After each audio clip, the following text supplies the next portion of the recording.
when you look at the military and sports medicine, which is taking care of injuries of the shoulder, the knee, the hip, the foot and ankle, but injuries of the joint, injuries of cartilage, injury of muscle, tendon, meniscus, keeping you active and out there. That's what we do in sports medicine. The military has done an amazing job with that. Welcome to WarDocs, the military medicine podcast. This show brings you a first-hand, behind-the-scenes look into the mission, unique opportunities, and deployed experiences of the entire military healthcare team. From state-of-the-art hospitals in the United States to the most austere environments across the globe, WarDocs has you covered. On this episode of WarDocs, we speak with retired Navy Captain Dr. Matthew Provencher, one of the nation's leading orthopedic surgeons specializing in the surgical treatment and rehabilitation of injuries to the knee and shoulder. Matt talks about the training pathway to becoming a Navy orthopedic surgeon who specializes in shoulder, knee, and sports surgery.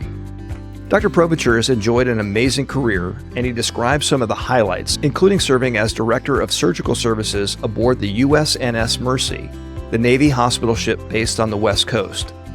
He talks about lessons learned in deployed environments, as well as how the Special Forces Tactical Athlete Program was developed and in part inspired by his work as an orthopedic surgeon for multiple Navy SEAL teams. Following his retirement, Matt served as team physician for the New England Patriots and also provides expert consultative services for professional football, baseball, and hockey teams. Dr. Provencher is a researcher and has made many significant contributions in studying musculoskeletal injuries and human performance. He describes how organizations like the Society of Military Orthopedic Surgeons support cutting-edge research and contribute to orthopedic advancements across the globe. Find out more about Dr. Provencher and our previous guests on our website, wardocspodcast.com. I'm your host, Dr. Doug Soderdahl, retired Army urologist, and I'm joined today by my co-host, Dr. Wayne Causey, active duty vascular surgeon. Today we're privileged to welcome retired Navy Captain Matthew Provencher to WarDocs. Matt, thanks for joining us today. Gentlemen, it's a pleasure to be here with you. Thank you for having me. Matt, you grew up in Durham, New Hampshire, and attended the Naval Academy. You actually have an interesting story that I listened to on the Jocko podcast about how you got into medical school. But tell us first how you got into the Naval Academy and then your unique story about getting into medical school. I would say that growing up in a small town in New Hampshire, we're like many of us that were in the military, you had the opportunity to be outside and be in your environment and be in the woods and the mountains. For me, was a big part of it. We also grew up near the ocean, and I love the water. So that was a big part of my upbringing. And my dad actually went to the Naval Academy. I didn't think I wanted to go. He was a service warfare officer. He was actually stationed in Newport for a while, right around the Vietnam War. Went over there several times, and then actually was able to check it out. And I said, this is a pretty cool spot, and part of my upbringing, part of I think who I was, and what I enjoyed. I enjoyed being active and engaged and outside and some like-minded folks. So I think that's sort of how it started. But I was looking at a number of other colleges, many very different from the Naval Academy, and so ended up there. So my dad went there. My brother followed me there 4 years later, and he got the much better genetics, being the F-18 pilot. My eyes went bad, and hence why I kind of defaulted into medicine, but I wouldn't say it was a default. I just kind of got lucky through some really cool mentorship along the way. And tell us about your story about going into medical school. That was a very interesting story after you graduated the Naval Academy. Yeah, in the day, and this was the late 80s, early 90s when I was in college, you had to have at least 20/20 or 20/25 vision to be able to be a pilot. And so, of course, one of the things that also I didn't mention that sort of landed me at the Naval Academy and had me amped about it was Top Gun, the first one, not the second one, but the first Top Gun. And that had me super amped. I wanted to be a pilot. I wanted to fly. I thought it was the coolest thing ever to be able to go that speed. And I love the electronic side of it. I loved engineering. I knew I wanted to be an engineer. So that was a huge part of the initial Naval Academy existence was I want to be a fighter pilot, and everything was kind of tailored to that. Well, unfortunately, my eyesight quickly went down from 20/20, 20/25. down to 2040, down to 2050. And I was like, oh, is there any way I'm going to be able to pass my pre-commissioning physical, which was junior year? When I realized that was not possible, I started looking at other options. In fact, I called my dad and I said, what do you think? He's like, well, go see this guy, John Kelly. He was my chemistry professor there, but I see he's now the dean of students. I've got some literature from the Naval Academy. The internet really isn't in existence back then. You can't really just look things up. But actually had one of the handbooks, college handbooks, and he was the dean of students. He's like, well, just go talk to him. So I met John Kelly, and John Kelly was actually his chemistry professor. He dusted off all these old folders. I walk into his office. It's got all these brown folders and dusty, and he actually dusted off my dad's, a couple of his tests and folders and things, notes he had written on. He's like, I tried to get your dad to go into medicine, but he really wanted to be a Marine or go into surface warfare.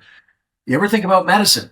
And so that's where the conversation got started and sort of switched gears from there. So you ultimately completed medical school and then trained in orthopedic surgery at the Navy Medical Center in San Diego. What was your training like? And now that you're been in the civilian sector for a while, how do you think that military training compares to the civilian side in orthopedics specifically? Simple answer. I loved it, and it trained us unbelievably well in orthopedics. It was amazing. I would do it again. Navy Medical Center, San Diego, Balboa, as it's known, was a great spot. We had 5 residents a year. It was one of the largest programs at the time. I think Walter Reed's a little bit bigger now just because of a research year, but we were extremely busy, but we also had the benefits of being in San Diego, where we had academic affiliations with UCSD and then tons of other great programs in town, like the Kaiser program, the Scripps program, the Sharp program. So we had a lot of academic presence in San Diego on top of a very busy tertiary practice, or a residency, if you will.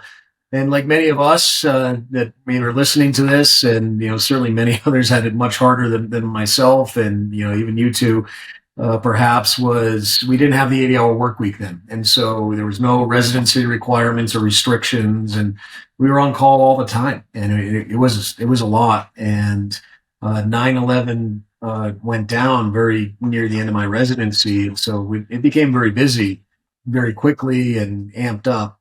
Fortunately, it took a while for the war effort to get ramped up quite a bit. There was an initial surge, obviously, and so the war casualties started ramping up, I would say 2004, 5, 6, obviously, when things started ramping up there. But the reality was, it was great training, both peacetime and, quote unquote, early wartime training. And the beauty of what I went into was orthopedic sports medicine, but there's so many great specialties that we trained in so well there, just because of the unending young, active population that's presented to us with just very unique problems. Well, that's one of the unique things about your career that I think is important to bring up front. What you mentioned there is that you completed an orthopedic sports surgery fellowship at Rush University. Just to sort of lay the groundwork, tell us what is orthopedic sports surgery fellowship and what makes it unique for the orthopedic surgery field.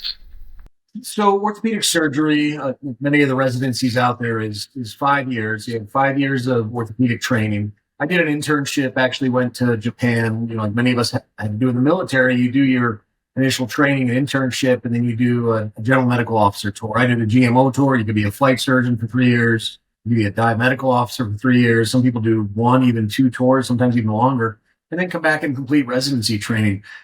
For me, I was sort of slotted to go to Okinawa, Japan. So I went there for a year after internship. And so you do the 5 years of orthopedics where you get exposed to all sorts of musculoskeletal medicine, from hand surgery to spine to a lot of trauma, a lot of broken bones, torn muscles, torn tendons, torn ligaments.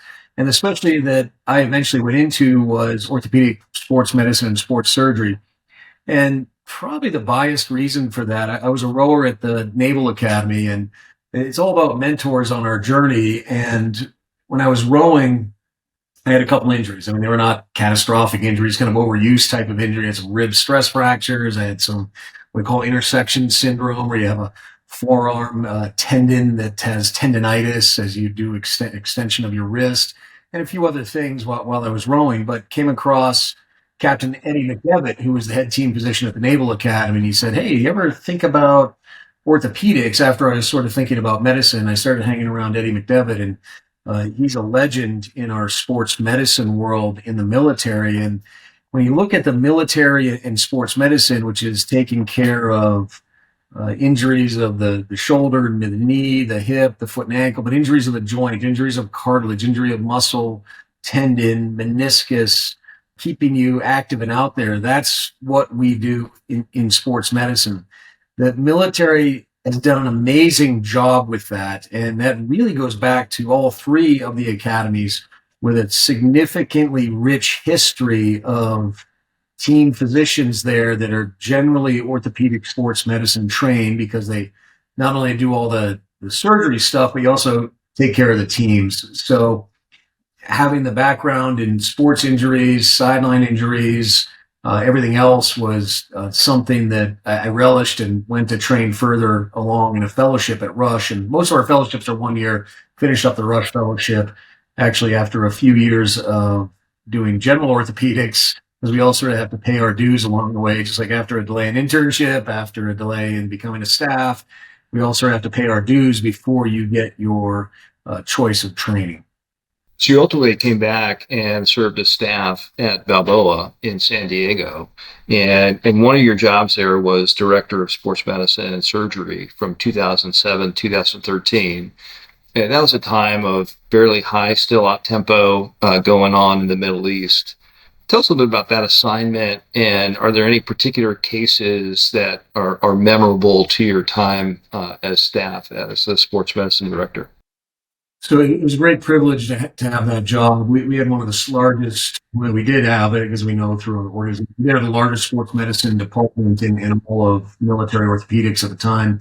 And really, our job was to keep active duty back in the fight, keep them in the fight, let them get back to their job. It's all about return to duty and getting them back. So we were really trying, with or without the, op tempo you described, which certainly helped sharpen our sword in our practice and really push the envelope and develop numerous innovations.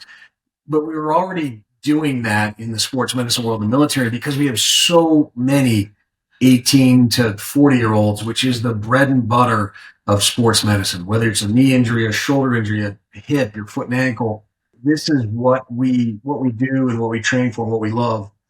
The op tempo and the war added a very unique twist on that, where we had to get pretty innovative on how we reconstructed limbs that were in salvage mode, because we were really part of sports medicine as being one of the joint experts, the periarticular, or how the joint lining is reestablished and how the tendons and the muscles and the ligaments around those joints work to try to reconstruct those joints. So we were doing some really unique things in terms of working closely with our industry partners, especially in fixation techniques, new implants, stronger implants, new unique ways to do cadaver transplants, cartilage transplants, tendon transplants and transfers. We were really pushing the envelope because of the innovation that was necessitated because of the op tempo and some of these really challenging injuries. When you ask about some of those, shoulders that have a very high velocity wound through them and would take out 2/3 of the joint, yet the rest of their arm and hand work great. They just couldn't work their shoulder, and they're 21 years old. Very unique injuries that we just don't see in the civilian sector, that we really had to get creative with and try to come up with cool ways to fix these. Didn't always work. A lot of times they did, though, and what it showed, I think, me, is the team effort, the C5 program we had, the combat casualty care program that was established at all of the big three Navy medical centers, and on top of Army and Air Force, of course. But it really showed great team effort from, not just the preoperative planning, but the surgery, but the postoperative, the physical therapy, the mental side of it and the mental health side of it, which was important. But putting that all together for what we deem the warrior athlete was really important for us to do, and taught us a ton every day. So I'm curious. So you have these war wounded service members who come into Balboa, and I'm sure this was dramatically different from your fellowship training program where you were dealing with civilian sports medicine injuries. Can you take us through a little bit of the thought process and the collaborative teamwork that you would do in order to field these new technologies for these unique-ish injuries that occur on the battlefield, but don't actually, we see them much in the United States? That's a great question because the magnitude of the war wounds, the blast wounds, is really unlike anything, many of us in military orthopedics, general surgery, trauma surgery, neurosurgery, vascular, urology, you name it. We just don't see those wounds in civilian care. We don't see those injuries. We don't see those battle scars. That being said, the principles that you learn on top of that, a big part of going to fellowship, and this is a long time ago, almost 20 plus years ago for me, was you have a great mentorship base. And many times I would send my mentors a case, Tony Romeo, Ryan Cole, others. I'd be like, hey, what do you think about this case? They're like, well, never seen it. Let me know how it goes. But here's some principles that we would employ to think about how to deal with it, and send me the pictures after. So it was really, a great group, a great umbrella of people and mentors and training and principles that was not only reinforced from our excellent training in the military, I would do it all again in orthopedics, but it was also reinforced from the mentorship model, which is why we all, go into medicine, I think in the first place on some levels, having great mentors along the way and those that you can lean on and ask tough cases and tough questions. One of the other interesting assignments that you've had that is fairly unique within the military is an opportunity to do humanitarian disaster relief missions. And you were the director for surgical services for 5 years on the Mercy. Tell us a little bit about that opportunity and any particular memories that come to mind. So one of the best jobs I've ever had in the military, there's been several, but that definitely leads the list. You can do all the surgeries you want, and the next shoulder, the next knee surgery, the next hip, ankle, whatever. But what you truly remember and garner from the military is a lot of things what we learned at the Naval Academy was taking care of people, leading organization. And I had the opportunity to be the surgical director on the Mercy, which obviously, as many listeners know, is the hospital ship. It's there's two of them, the Comfort's on the East Coast, Mercy on the West Coast. They're just over 1,000 feet long. They're built back in the day from converted oil tankers. They were built and commissioned out of San Diego, actually, that they transitioned to oil tankers to do. And it's basically 1,000 bed floating hospital. Now, at any given time, only 200, 250 beds are kind of ready to go. And a lot of the extra space is used for other things, but the flex capabilities are there. We have 10 ORs. We have a suite. We have a CT scanner. Can't have an MRI on the ship because there's too much metal. But you can have the CT scanner, and we have our own oxygen generating plant, a cardiology suite, and an interventional suite, urology suite, where we have really high-end fluoroscopic imaging. So really a full capacity floating hospital. And in fact, it's independently credentialed as a hospital in the military. And so we have a commanding officer of the hospital, and the ship is actually driven and maintained through the merchant marines. And so the merchant marines take care of the ship. And so you're basically on the ship running the hospital. And so that really came to fruition several years before I was DSS, but several years before that, the United States, through the State Department, started Pacific Partnership as well as Continuing Promise on the East Coast. So Pacific Partnership, obviously West Coast mission, Continuing Promise was the East Coast mission. And what we found was with the Banda Aceh disaster, which some may remember in 2006, when the tsunami that hit in Indonesia, the United States was called on for aid. Well, there's really not much out there, but if you bring a floating hospital, it's amazing. But guess what? The floating hospital had been chained to the pier in San Diego for years. I mean, it was sort of kept up, but not really. There wasn't the necessary training. There wasn't the evolutions. The oxygen plant hadn't been fired up. The ORs hadn't really been tested. But they did an admirable job for what they had of getting out to the Banda Aceh disaster very quickly within a few weeks and providing significant care. So what born out of that was the mission to train and educate, and really train on the job. And that's what Pacific Partnership was, as well as having the Mercy be out there much more and in a better op tempo every year to every other year. And it continues to do that and stay fit, ready to go. And we do a ton of training on it. The mission was very interesting, one of the Pacific Partnerships. So as surgical service director, I was in charge. It fluctuated quite a bit. Obviously, you'd leave from San Diego. I'd be gone about 7 months or something like that. But we'd stop in Hawaii and we'd go to Guam. There's the last two places we could probably get supplies if we needed anything. And then we were going to about 5 or 6 other countries that was set up through the State Department. And the State Department and the embassies would set up sort of a humanitarian training exercise where we'd bring ophthalmologists on from Indonesia, ophthalmologists from Cambodia, general surgeons, urologists from Vietnam to do cases alongside each other and help take care of their people in country. And they would get treatment on the ship and they would take care of them back in their country, and then just do the training alongside. So it was all about training, education, us running the ship and making sure that everything was good. But at the time, it was about 600 to 700 people under the surgical director. It was a big directorate of about anywhere from 1,200 to 1,500 on the ship at any given time. So it was a great adventure. Long answer to your question, but it was an amazing leadership opportunity.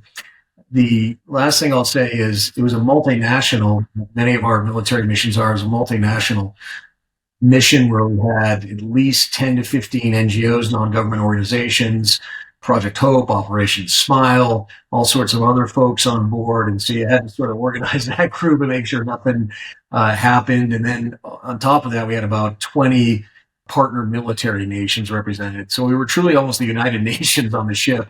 And you can imagine the safety concerns when you have just a large, different, disparate groups, different cultures, different militaries, different medical systems all coming together to perform. So what we did is we train in a very safety forward environment. No wrong site surgery, no wrong patient surgery, things like that, just beyond emphasized. And so we learned a ton on how we could really use this ship to its max capacity. That seems like it's a pretty complex leadership environment, and you're a fellowship trained orthopedic surgeon, and now you're leading this United Nations surgical efforts around the world. What kind of leadership lessons did you learn, and how did you prepare for that? Much of it was a follow-on from what they had taught us at the Naval Academy. It was also much of a follow-on from what you see at a military hospital, what you see during training, what you saw when you're initially out in the fleet doing a general medical officer tour. It's just on a bigger scale.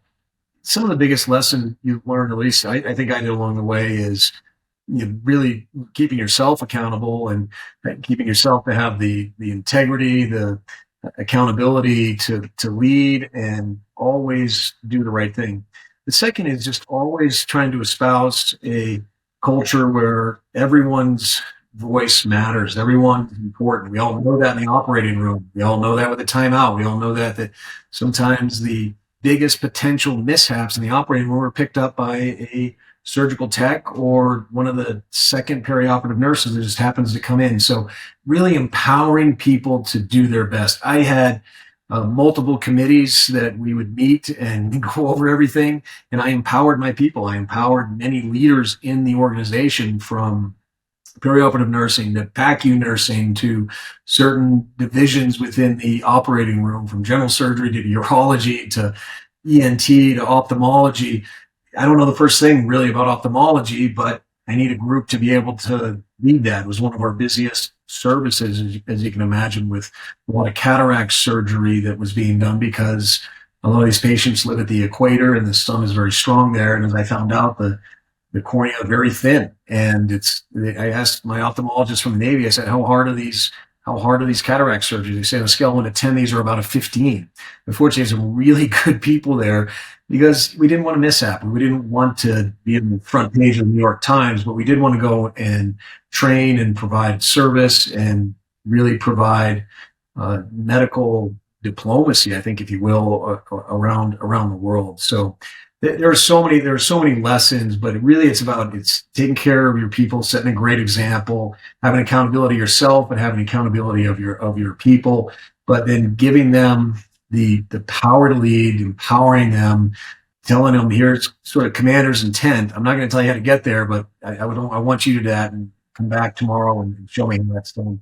So many little things there that really carry the way to develop an organization, whether it's 20 people or 2,000.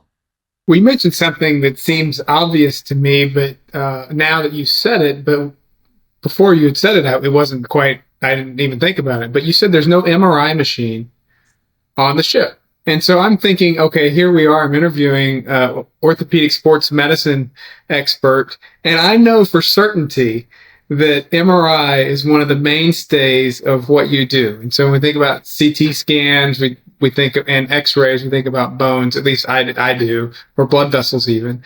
But now you don't have an MRI machine. Here you're trained in orthopedic sports medicine, and you're also going to a likely location that does not also have access locally to an MRI machine. How did you handle that as orthopedic sports medicine?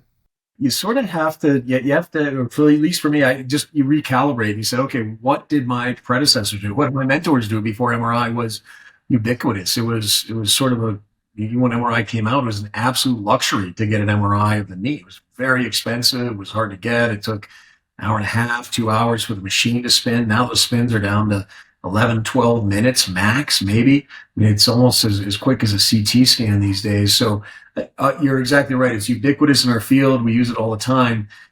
That being said, you sort of go back and you get back to what did we first learn in medicine? Take a great history and do a great physical exam. Use the best imaging you have, and then make your best decision. The imaging many times is just a template or a navigational aid of what you need to do. But a great history and physical really rules the day, and that's why we go to medical school. It's back to history, back to physical. And in fact, I had many mentors say to me all the time, "Oh, that's great. You just showed me the MRI. Can I order a history and physical first?" Make sure we do that. So you focus much of your career on studying musculoskeletal injuries and human performance. In that research, you helped establish MOTION, which is the Military Orthopedic Tracking Injuries Network, which is a program that helps study musculoskeletal injuries and human performance. Tell us how that improves readiness and wellness of the fighting force. So we know in orthopedics, and obviously many of our specialties in the military is about readiness and it's about return to duty. When can we get in the Navy? When can you get the sailor, your shipmate, back to duty, and to get them back safely? So we want to get them back efficiently. The only way we can really know how that happens, okay, we sign their document, you sign their fitness for duty, you take them off a limited duty board, you take them off a 30-day chit or whatever, of not getting out of stuff. But they're truly the only way we know is we have to collect data, and we need to know the end result. A very famous orthopedic surgeon back in the day at Mass General named Ernest Amory Codman used to talk about the end result. And the trustees at Mass General actually said, we don't want to know that. And this is centuries ago, but he was actually fired from the Mass General. But he was exactly right, and it's exactly what we do now in all of our specialties in medicine. We have to study our outcomes. We have to know what the end result is. Codman was right, and we need to know what that is. So we've been collecting outcomes. We knew that a long time ago. One of my predecessors, John Webster, who was my former chairman at Orthopedics at Balboa, he was a spine surgeon. He's like, you guys have got to study better your outcomes of these knees. Sure, you have a rich database. You have all the imaging. You have all the MRIs, like you mentioned. I have all the data. It's 100% imaging capture. It's unreal. I do not have that in my civilian practice. You got all that data. You got their history. You got their physical. You have Alta. You have CHCS. You have all these great medical systems that track patients worldwide through every interaction, whether it's physical therapy, everything. You've got to collect your data and you've got to get the outcomes. So we decided we needed to do a better job collecting our outcomes in orthopedics. We started literally on paper. I had a 10 or 12 page. It was probably way too long looking back, but it was some of the outcomes that we were really pioneering, some of the others that were said we needed to collect in terms of, how your shoulder's doing, how's your knees doing, how's your mental resiliency, how's your capacity, etc. So we know we needed to collect this. We started on paper, but we knew that wasn't good enough, and we had to get to a computerized system. The computerized system was a lot of sweat and tears to get to. Why? Because it's .mil. .mil, not easy, and so it took us a while to get the CON, or the Certificate of Net Worthiness, for the .mil, and we actually worked with the Army Analytics Group out of Monterey that was doing some mental health stuff, and we were able to finally get an electronic, all iPad, all touchscreen type version to be able to collect our musculoskeletal outcomes. And now, several 100,000 patients later and worldwide deployed, funded by the DHA, this is now really helping drive value-based care in the military, making decisions in readiness, making decisions in resources, helping us get our military members back to duty, more efficient, stronger, and better. So you mentioned one of the things that sports orthopedics does is it deals with athletes. And part of your career, you had the opportunity to work with very elite athletes within the military, and you were the team physician for Navy SEAL Team 1, 3, 5, and 7. Tell us a little about that experience. It was probably one of the top 3 jobs I had in the military, also on top of the surgical director job. So I actually lived in Coronado while working at Balboa in San Diego, and had the opportunity to, being sports medicine, go down and help the athletic trainers, the physical therapists, the team docs that were really assigned fully to the Navy Special Warfare Unit down in Coronado. And so we started just setting up a program where I would just, before work, almost bike down to Coronado, or sometimes just drive, depending on what my timing was, from my house, and stop by the training room. Because why? It's what we do in sports medicine. You spend a lot of time in the training room. You spend a lot of time with physical therapists, learn the athletic trainer language, and you integrate with the whole musculoskeletal team. And so for me, it was an amazing opportunity to work closely with many of our athletic trainers, our therapists, people like Jason Jagchu, who really grew up with me down there and is still down there in Coronado doing an amazing job with all our Navy Special Warfare athletes down there. And so the cool thing about that is we sought out in about 2005 or so we knew we needed to do more. And so that's where we sat down literally on a napkin sketch, and several of us from the East, several docs from the East Coast, a bunch of athletic trainers, physical therapists, and certainly I don't want to take all the credit for this, and very little, but we were part of a group of about 5 or 6 that literally at McPee's Bar in Coronado sat down and napkin sketched this one Friday afternoon of what the tactical athlete program, or the TAP program, looked like. What components do our warriors need to perform at their best? Mental health, nutrition, psych, musculoskeletal, athletic training, stretching programs, all the way up to orthopedic care, musculoskeletal care, surgery care. What does that look like? And so over the next 4 to 6 years, WARCOM on top of JSOC, Joint Special Operations Command, really fully bought into this concept and have a really significant independent contract to run the human performance program that's affiliated with our special warfare operators. And so it's really cool to be there at the infancy, to have a hand. It's a small one, but certainly one that I really enjoyed in terms of how we led this next generation of a human performance program.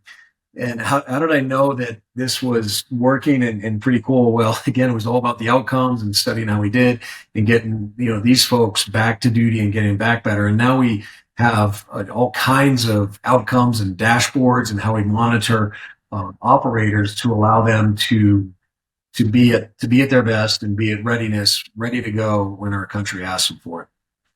So certainly some of these soldiers that are in the elite status, they get more resources that are available to them, such as this Special Forces Tactical Athlete Program, like you mentioned. What were some of the common injuries you saw in that population, and what were some of the ways that you could prevent those type of injuries for perhaps the rest of the military population that doesn't have access to this specialty program?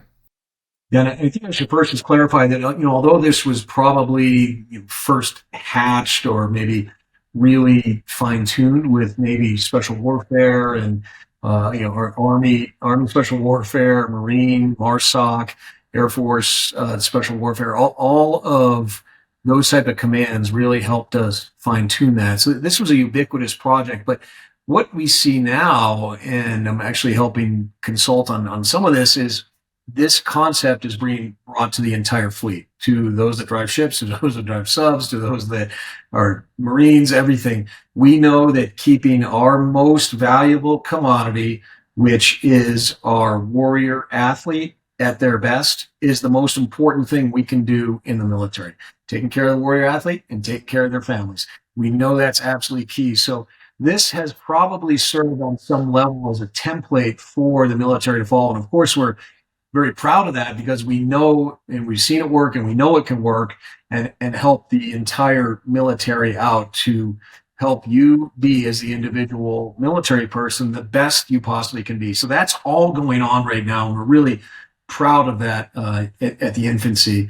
And I would say that the injuries, the injuries I saw in Navy Special Warfare were amazing because the clientele that you're dealing with there is really it's an incredible amount of mental fortitude, resiliency, and strength. And so it's bring up my wake up call first year or two down there, and I almost just quit asking him, like, well, how long has your shoulder been dislocated? I don't know, 5 years, doc, 8 years. I didn't have any time to take care of it. I needed to go and operate. So there's a lot of stuff like that. You don't see that generally in the civilian world. And so the military, not just with the op tempo and the war and everything else, but just based on the duty and based on what these folks did, these injuries, because their joints were so banged up and they were banging their bodies up so much, and it presented with some really challenging conditions, things that we just really hadn't seen. And so with that, what do? We studied it, we wrote it up, we researched it, we published on it to try to learn better. We didn't always get it right, but a lot of times we did. We had our mentors around helping us throughout the country, but we helped define a lot of this stuff, especially in certain conditions that you see so much more in the military than you see in the civilian world. What would you say is an injury that's unique to a special operator that you may not see in your average population of even like elite athletes in other sports? I think it comes back to sort of what we discussed was the resiliency. So my shoulder's been dislocating for 5 years. Well, most pro athletes, they're not going to, they're barely going to tolerate a few NFL games, let alone 5 years and operate and have the same unstable type of shoulder. So one of the biggest things we learned about is shoulder instability or shoulder dislocation. It's certainly one thing in the military sports that is absolutely the entire world looks to us and our literature for on how to define. Stress fractures is another one. It's pretty interesting phenomenon, and obviously the overuse, but through BUDS and other training, the Marine Corps Recruit Depot in San Diego, and on top of many others in the recruit areas and the Army, Air Force, etc. Stress fractures are a very unique entity that is seen really mostly in the military. There are some athletes and pro athletes that get it, or overuse runners, or the new person that starts taking up marathon running or trying to do an Ironman triathlon. They're going to get some unique overuse injuries, but those are some of the biggest things we see in the military, on top of big ligament injuries in the knee, cartilage injuries in the knee, meniscus injuries in the knee, those types of things. Really, if you look at the VA disability ratings and the numbers and the data associated with that, you're looking at back from musculoskeletal, which is probably about 80% of discharge med board diagnoses, is about 80% musculoskeletal. What leads the way is back pain, knee cartilage injury, ligament injury, meniscus issue, shoulder issues, and then other post-traumatic arthritis type of issues, joint problems. One of the things that seemed to be kind of a hot item in professional sports is this idea of a comprehensive fitness, wellness, rehab program. Was that something that they got from the military? Where did that idea on the napkin come up from? I don't really know where the chicken and the egg was on this. I do know, even going back to what we talked about before, the military has led the way in sports medicine. If you look at my mentors, unfortunately, many of which have passed, they were the former team physicians at the Naval Academy, at West Point, at Air Force Academy. Those folks really, on top of a slew or a handful of early orthopedic sports surgeons, that was sports medicine. That was sports surgery. It was taking care of athletes, taking care of team coverage. So I do think a significant amount, of course, I'm totally biased, but a significant amount came from the military, and now has been fine tuned everywhere. I know we were doing the right thing when I went and was hired to be head team physician of the New England Patriots, and was first meeting with Bill Belichick, who was very fond of the military and Navy fondness himself. His dad, Bill Belichick's dad, actually coached my dad at the Naval Academy football. So there was a lot of connections. Bill Belichick grew up at Annapolis, the Naval Academy, and unfortunately he's having kind of a tough season this year with the Patriots. But I was there during a pretty good run. But they were pretty tuned up in the human performance program when I got there. But they definitely benefited from a bunch of the things we had tested with Navy Special Warfare, with the SEAL team folks, and because I knew if it would work with Special Warfare, it could work in the professional setting. And so that's where I went to we went to the crafts and helped really juice up the human performance program without using juice. You can't use any no performance enhancing substances, but we just added a lot of bandwidth to the program based on the successes we had in the military with Navy Special Warfare. I knew if a SEAL team individual would use it, I know that Edelman would be able to use it, Gronk would be able to use it, and that was pretty much the case. And they really liked the concierge, really VIP approach that we approached the SEAL team folks with. You had to know, I had to know more about every one of these operators, or my team did, than they did themselves. So we could help them perform at their best. We need to know their nutrition, their scores, how they were sleeping, how they were doing, their MRIs, their injuries, their history, their exam. The same thing in professional sports. And we had that plus all the resources that were very similar to the military behind it. And now it's really mainstream now to have all of that on top of now the coolest thing is, really the AI, the data, the analytics to really push that even further. This may be completely wrong, but when I look at an injury in the NFL, I think of actually about roll 1, 2, and 3. And what I mean by that is there's a tent on the sidelines, which in my mind, I'm actually thinking, well, that's their roll 1. And then they cart them off to the locker room, and then I'm thinking roll 2. And then when they have to go to the hospital, I'm thinking, well, that's roll 3. If that's completely off the mark, let me know. But can you sort of give us an insight into what happens at each one of those locations as far as you being the team physician? You are exactly right. That's really how we approached it. The sideline evaluation, the sideline tent now, which is reasonably new, the ability to do a great exam, to get a great history and see how they're doing. Guess what? That's roll 1. That's what you do. You get it, you triage it, you test it out. We probably have a roll 1A, 1B back in the locker room where you're doing more of the concussion evaluation, where it needs to be a little bit more quiet. You can get x-rays at every NFL stadium, sometimes even CT scans, usually not MRIs. It's usually the next day. Then we start thinking about, okay, does this person need to go, to higher level of care? And you see that sometimes immediately on the field, especially with some of the more high-profile injuries that have happened in the last couple of years. Damar Hamlin, obviously, from the Bills, a big example. And how you have that roll 1 team on the sidelines completely tuned up. So as head team physician with the Patriots, I was really responsible for a team of 53 medical personnel on the field, roll 1, any NFL game. And we were ready to go. And that included concussion experts. That in Foxborough, I had a neurosurgeon generally, occasionally was a neurologist. I had a neurosurgeon. I had 2 ER physicians, 1 on each sideline, capable of rapid sequence intubation, on top of having the ambulance there with high-end paramedics, plus full ER capabilities. You had 3 to 5 orthopedic surgeons, on top of other medical experts, internal medicine, sports internal medicine, concussion experts, athletic trainers, physical therapists, even chiropractors, others. But see how much room we had on the sideline. But at the end of the day, it's about 53 individuals at any NFL game ready to go for a roll one injury. You're exactly right. And you got to make those decisions whether you want to roll 1A in the locker room. And I thought about it exactly the same as you do.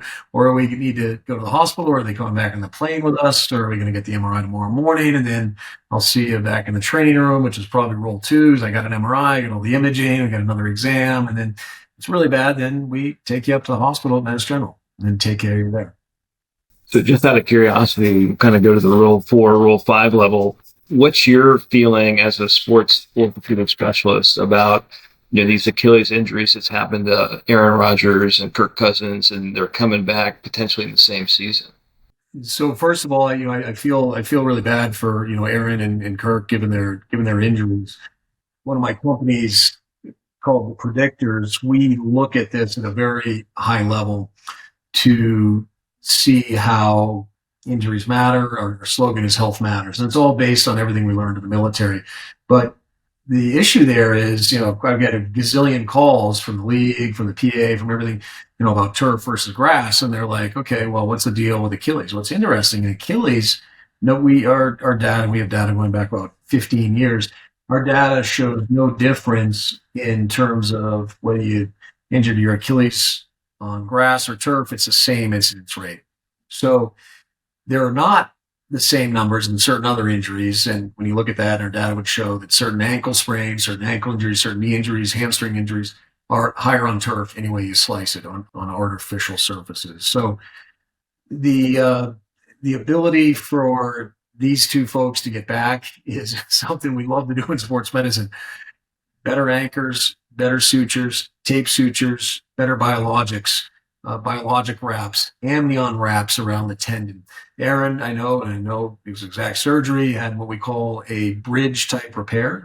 The tendon that attaches to the calcaneus, where the Achilles rips, is not just a very linear strip, but a very broad area on the calcaneus, and having much broader compression, better compression, and using anchors and techniques to be able to reapproximate the anatomy. It's not rocket science. We all know in our specialties, we want to be able to reapproximate the anatomy, give patients what they had before, but having the implants and technology to do it better has really changed the game. On top of that, biologics, amnion wraps, PRP, stem cell, quote unquote, stem cell injections. We can only do so much in the United States, but we really call it bone marrow aspirate concentrate from the pelvis. We're really trying to enhance the healing of these injuries. So, yeah, at the end of the day, Aaron Rodgers saying he's coming back in about 6 weeks, I think, is from now, which would be 3 months or so from his injury, 3 to 4 months from his injury from an Achilles it's pretty amazing for an NFL quarterback, but for me, it's not unheard of based on our techniques and what's going on now. We usually take more of a conservative route in the NFL. You don't want to re-injure it. You want to make sure the muscles are good. And let's face it, if you're a half second off in the NFL, you're getting burned, you're going to miss the pass, you're going to miss the catch. So the amount of muscle conditioning, even though you may be cleared and your tendon's good and everything's healed, but the amount of muscle and proprioception and how you have to train your body to get back to that level so you're not half a second off and getting burned down the sideline by a wide receiver is huge. And that takes months. That's why Kyler Murray, quarterback, very mobile quarterback for the Cardinals, he's not coming back to almost maybe back this coming weekend, or for Cardinals fans, the weekend after. But the reality is it's almost 11 months or more from an ACL. In civilian world, military world, that's generally 6, 7, 8, maybe 9 months. But it can take a while to get back to that professional form. So you also serve as a second opinion for injuries that happen in the NFL, Major League Baseball, the NHL. What could military medicine learn from the injuries that occur in professional athletes? The reverse of what we've been talking about earlier. I'm completely biased. I think there's much more the other way, but I think we can continue to do better is, and what the professional organizations are really, professional sports organizations in all levels, all types of sports, the Olympic athletes, men, the women that participate in these sports at the amateur, the high amateur level, the professional level, you name it, collegiate level, what is now available from a human performance and injury prevention program is key. We need to do more of that in the military. We we don't want to fall behind. We were a leader in it, but we don't want to fall behind now. We want to get on this so that we can provide ubiquitous optimization of care, taking care of our number one asset in the military, which is our people. And we do that, that will lead the way forward. So we have to, we help them a lot in the beginning, but we got to make sure we're still leading the charge in this realm to take care of everyone in the military. So Military Orthopedics has a society, and it's called the Society of Military Orthopedic Surgeons, SOMOS, and you're on the board of directors. Tell us a little about that organization, who's part of it, and what does it do? The military orthopedic surgeon serves to advance, research, educate, train orthopedic surgeons that are in the military, involved in the military, or have an interest in military orthopedics. So we have a really robust combination of military surgeons, retired military surgeons, surgeons that used to be in the military that still stay involved, and then a great cadre of civilian surgeons that help. And we've got a great contingent of just say trauma surgeons. And we've had numerous orthopedic trauma surgeons, civilian specialists at Shock Trauma in Maryland, at Harborview up in Seattle, at Sacramento and Denver Health and San Antonio and Dallas and many other places I'm not mentioning, but the civilian military partnerships that come out of this society is something we've really enjoyed, because we know we can be smarter together, we can work together, we can learn from our civilian colleagues that are taking care of trauma, day in, day out, at a high-end level 1 trauma center such as Shock Trauma. And we've also learned a lot from a ton of DoD grants and grant funding, not just in trauma, but also sports medicine and orthopedics in general through these civilian partnerships and through SOMOS. So SOMOS has been exceedingly helpful to help us advance military orthopedics and make sure we're doing the best for our service members. Okay, 2-part question. Tell us what you do now, and then can you tell us an interesting case that you have from your military career? So currently I'm no longer the head team position for the Patriots. So it's actually, a blessing in disguise. It's a very, very busy job. You're, as one of the full-time-ish medical folks, you still have your regular job as an orthopedic surgeon and doing all that stuff, but you travel to every game, you're at every game, you're in the training room 4 times to 5 times a week. You get to go to the NFL Combine on a all expense paid trip, which is the Combine in February in Indianapolis, and hang out there and check out all the new players. There's a ton of responsibility with the NFL of being on their really full-time medical staff. So now that I'm no longer doing that, we serve, and many of my partners actually in Vail, Colorado, the Stebbin Clinic, we serve as second opinion physicians for many in the NFL, NHL, baseball, the United States Olympic athletes, amateur athletes, college athletes, etc. So it's really cool to work with the agents, work with the athletes' agents, work with the athletes, work with a lot of the athletic trainers throughout the leagues that we know, the therapists, their directors of human performance. And, we get calls all the time about injuries, and we get sent a lot of MRIs to look at and check out and come up with opinions, but we also get a chance to talk to, the player, the agent, everyone. And then many times we get the opportunity to treat them here in Vail, Colorado, which is always very special. It does add, another layer of stress, but it's all good. It's something we've been doing for a long time. And then how about an interesting case from your military career? So I would say some of the most interesting cases from the military career have to deal with, getting people back and using innovation to get people back. And so we had the opportunity, I think I talked about some of reconstructing joints and joint surfaces and bone surfaces, tendon ligaments. And, our team has helped design some of those that actually came out of Balboa, and we use certain bone products. In fact, one of the bone products we came up with was a donated part from the ankle that we put in the shoulder. And people look at you like, well, why would you put a cadaver piece of ankle in the shoulder? And they look at you like you're crazy and you have all these crazy ideas.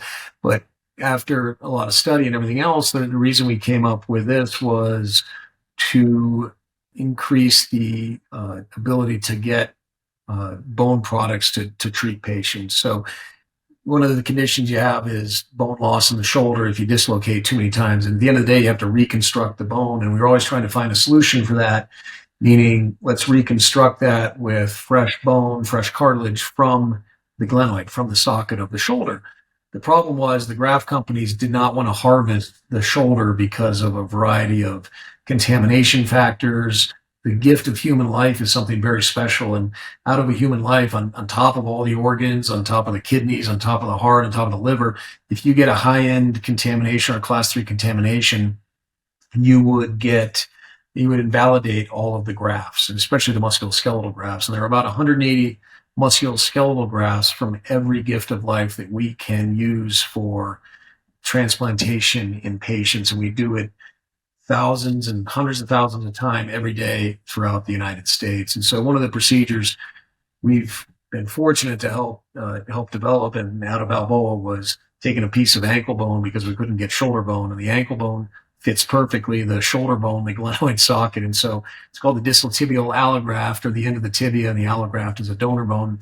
And now it's kind of, present worldwide to be able to help reconstruct defects of the shoulder. So I remember our first case ever done in the world there in about 2006 or 7 that we came up with. And he was a military individual, but also played football semi-pro and had dislocated his shoulder a number of times. He was just trying to be a great military member in the Navy, and he couldn't because his shoulder was dislocated and failed a bunch of procedures. So we ended up putting the distal tibia in him, and he was fortunately able to finish his career and do.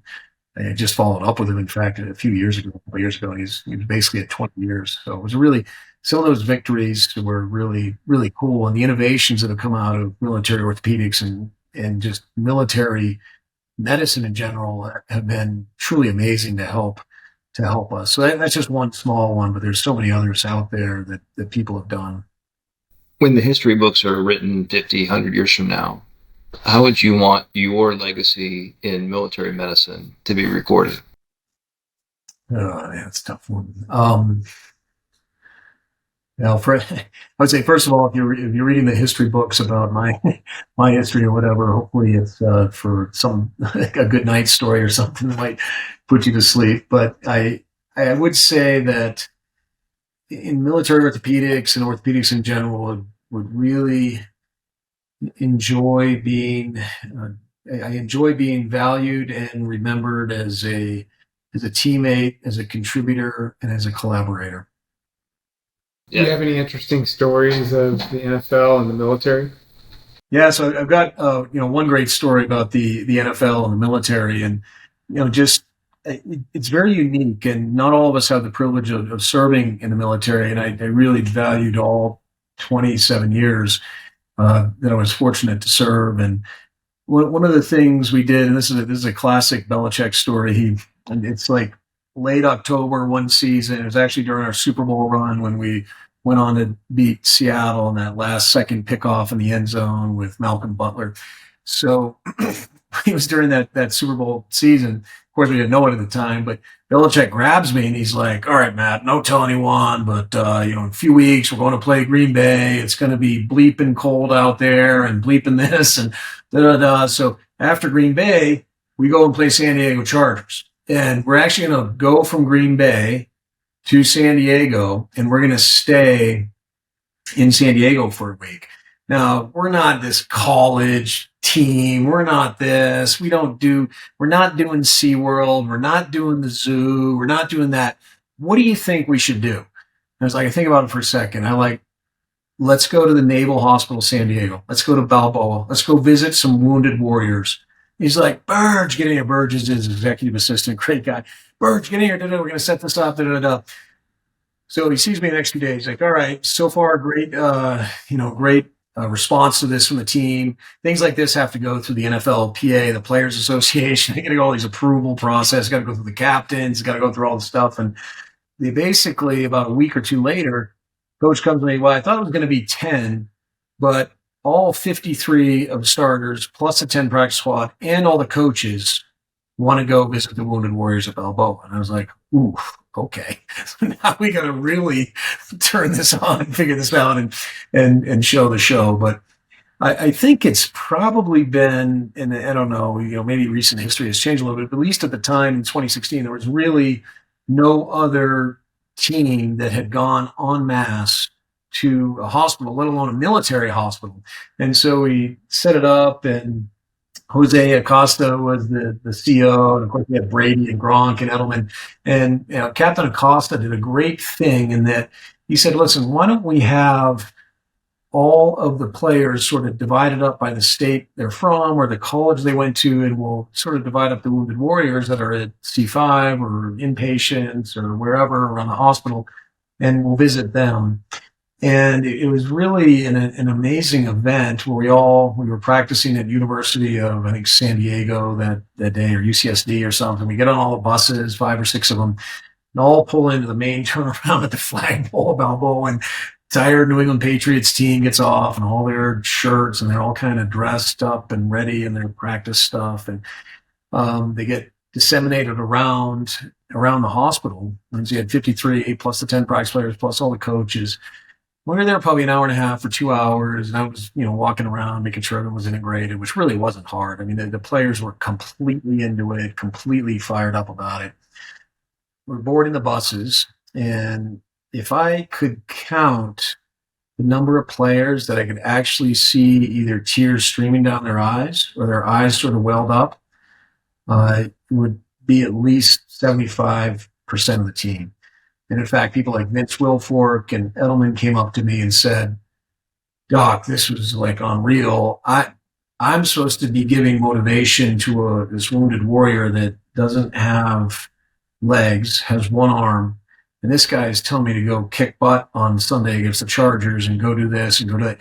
This wounded warrior is motivating me way more than I was probably even motivating him or her. And it was extremely touching moment, I think, for the whole team. It really helped the team gel on many levels to put who they are and what they are as pro athletes in perspective. They're not going overseas to Afghanistan or Iraq or Sandbox to do certain things overseas, and they're putting their bodies on the line every week, but they're not putting their lives on the line every day. And I think that was really humbling. So the next morning, I see Belichick, and there's no praise from Belichick ever. He's like, man, I just got to tell you, this was probably one of the best things I've ever done as a head coach, and I really want to thank you for setting it up. Blah blah blah. Okay, now we got to get to the game. I think that was about it, but that's about the most praise you would get from Bill. But we weren't in it for that. We were in it for just an amazing, experience for the team and the wounded warriors. Really is what we were wanting. So, people talked about that visit for years. So. Cool story, but that's what we have in military medicine. Don't forget to take advantage of all those opportunities and cool things you have that are just sitting right there in front of you. And go do those cool things that no one else outside of the military gets to do, and expose them to that if you can. Well, we've been speaking with Dr. Matthew Provencher on the WarDocs podcast. Matt, thanks again for sharing your experiences and insights with us, and thank you for your service to this nation. Wonderful. Gentlemen, thank you so much. It's a great honor. Thank you. Thank you for listening to WarDocs. We sure hope you enjoyed it. WarDocs is a nonprofit organization supported by donations from listeners like you. Please follow and subscribe to our show on whatever platform you consume your podcasts, and rate and review this episode, and share the show with your contacts on social media. Find out more information about our show, our guests, and how to become a member of Team WarDocs on WarDocsPodcast.com. Thank you for your support. If you like war stories and medical drama, WarDocs has you covered. Spread the word.